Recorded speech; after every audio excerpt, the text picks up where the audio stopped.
In this video, I'm going to show how to place your front brakes, pads, and rotors on this Mercedes GLC300.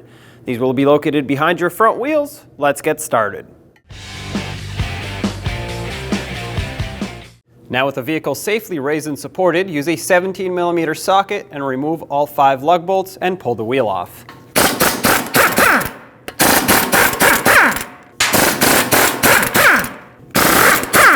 On the last one, support the wheel so it doesn't fall off. Our wheel seems to be a little bit stuck in there, so what I will do is thread this one on just a little bit so I can break the wheel free from the hub without it falling off. Push it back on, remove your last lug bolt, and remove the wheel. On the brake caliper, you can see your wear indicator sensor. We have to remove this. From the connector, there's a clip, so with a pocket screwdriver, what you can do is lift it and then pull the sensor out, unplug it. Then you can remove it from the brake pad or you can leave it. I will just leave it because we are installing a new one anyway. So just leave it like this. Now with a small pry bar or screwdriver, you can pry this clip out. Just have your hand over it so it doesn't fly off of here. There we go. Set that aside. Now you can see these pins right here. They're locked on the back side. Sometimes you can move this a little bit more to give you some space, but there's a clip here that will unlock them and then we can slide them out. With the same pry bar, you can just pry the clip out.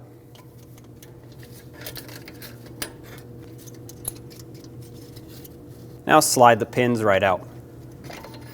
Sometimes they can be stuck, so use a hammer to tap them. Now at the top of your brake caliper right here, you'll see your bleeder screw. Sometimes there's a rubber cover. This one is missing, so there's nothing for me to remove, but typically you want to remove it. Next, I will use an 11mm wrench, slide it on here, and I have a collection receptacle with a hose on it. Just attach it here so that brake fluid doesn't fall to the ground. Now I'm going to open this up. This one's a little bit stuck, but just go back and forth a little bit. Leave it open. Now you can use a pry bar or a screwdriver and just gently, slowly push the caliper pistons in. Actually, this one is so smooth I can do it by hand.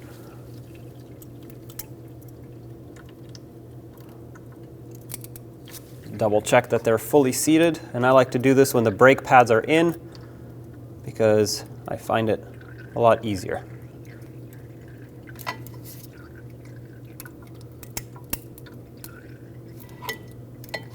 So now we can close the bleeder screw. Now close the bleeder screw, just snug. And then for me, I will remove my hose and remove my wrench. If there's brake fluid there, just clean it off with a rag and maybe some brake parts cleaner if you need to, and then put the rubber cap back on if you have one. Now you can take your brake pads, move them around a little bit, and pull them straight out. There's one. On the caliper, you can see where the brake pad wear sensor connector is bolted on. We're going to use an E10 inverted torque socket to remove it.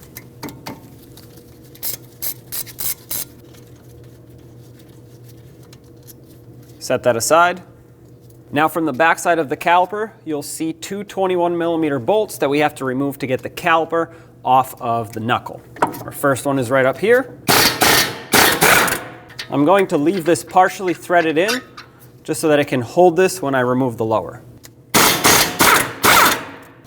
Take this off, support the caliper, and have a place to hang it. I have a hook ready.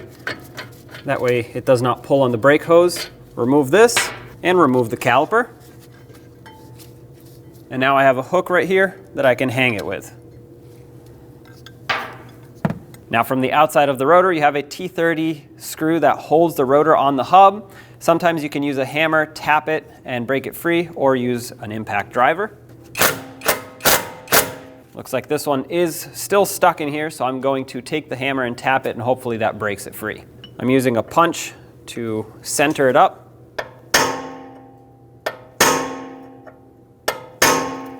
After a few taps, try to remove it.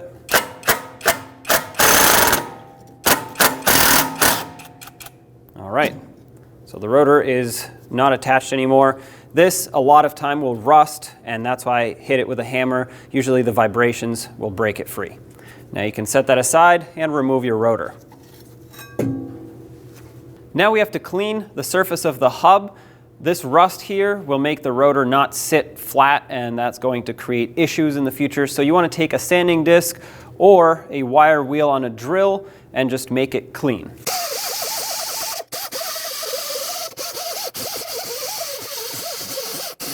This is done being cleaned now. In the center, you can see a little bit of rust, but that's okay because the rotor does not touch this. It just touches the inner and the outer surfaces. So this is perfect right here. I will rinse this down with some brake parts cleaner. Make sure you have a collection bucket underneath to catch the fluid. We'll wait for this to dry and then coat it with some anti-seize. That way it doesn't corrode in the future. For the anti-seize, you want a small amount, a thin layer. If you put too much, it will actually spray all over the place when you start driving, and you just want to coat the area where the rotor touches. That way it does not get stuck in the future and it does not create rust. This right here, the center of the hub, the wheel sits on it, so this is also important to be coated, otherwise the wheel can get stuck. In the center, you can put some if you want. I will just to stop the rust, but you don't have to put a lot. Okay, that's properly coated. Let's install our new rotor. I have my rotor in a clean collection bucket. I will use a little bit of brake parts cleaner just to clean this, make sure there's no grease, no oil, no debris. Once it's dried, we can put it on the car. Now install it on the vehicle. When you put it on, you want to make sure you line up that hole for the screw with the threads. The new rotor should have come with a new screw so you can secure it to the hub. Go ahead and put that on. Just snug it. Now with this mounted, I'm just going to use brake parts cleaner with a collection bucket underneath and rinse the outside. There we go. No oils, debris, or grease, or fingerprints. Before I put the caliper back on, I'm going to take a wire brush and clean right here, here, and on the bottom where the pads go, just to make sure that there's no debris in the way. Does not have to be perfect, just make sure there's no dirt.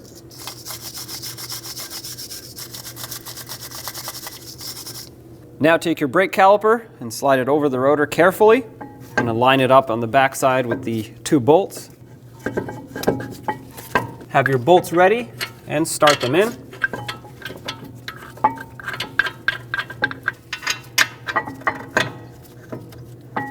Both are started, so let's tighten them up.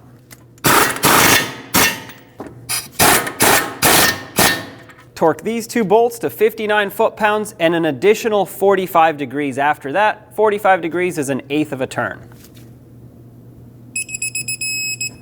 That's 59 on one of them. And 59 on 2. Now we can add 45 degrees to both of them. My torque wrench reads degrees, so I have it calibrated, and I'm going to go 45 degrees. But if you don't have that, just go 1/8 of a turn.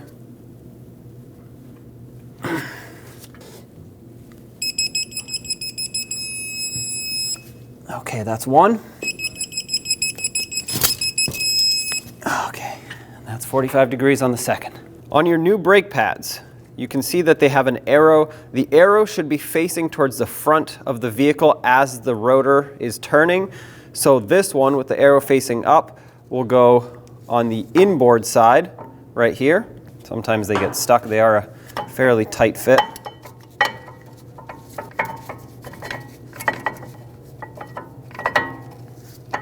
Okay, that is in all the way. And the other side pad will also have an arrow facing up. Put this one in as well.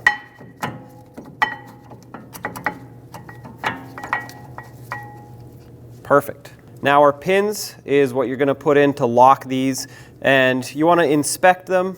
These are in good condition.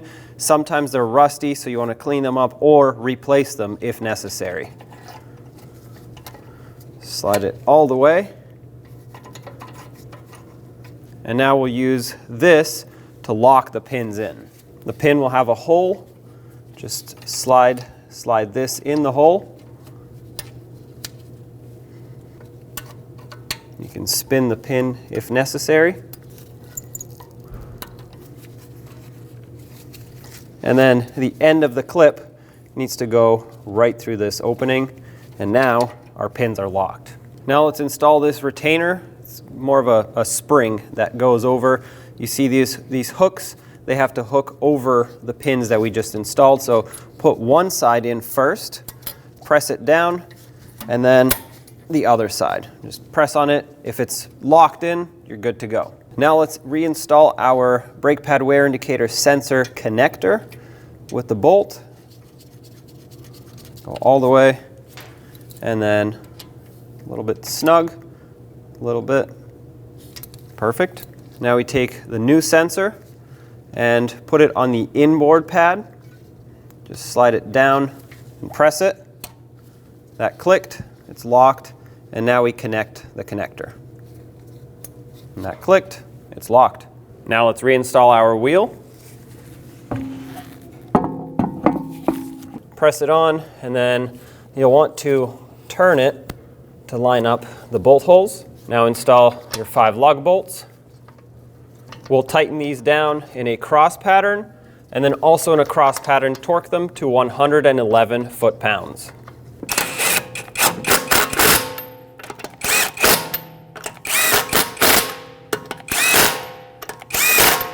(111 foot-pounds) in a cross pattern. Here we go.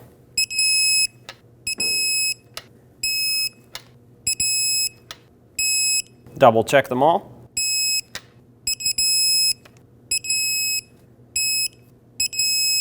Now you would do the same to the other side. Now that the job is done, you want to get inside the vehicle and pump the brake pedal several times to seat the pistons of the caliper.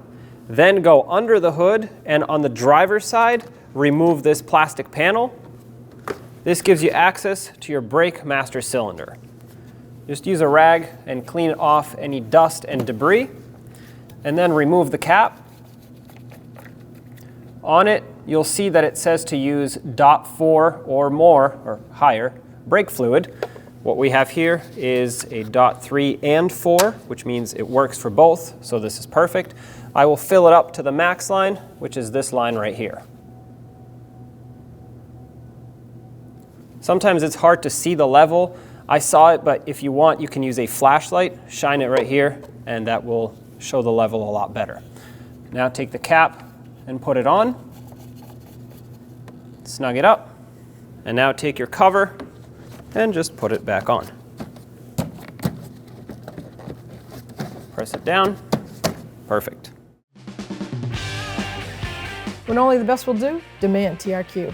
The only company that lets you view before you do. TRQ is committed to offering the highest quality aftermarket auto parts that are engineered for peace of mind. Thanks for using and viewing with TRQ.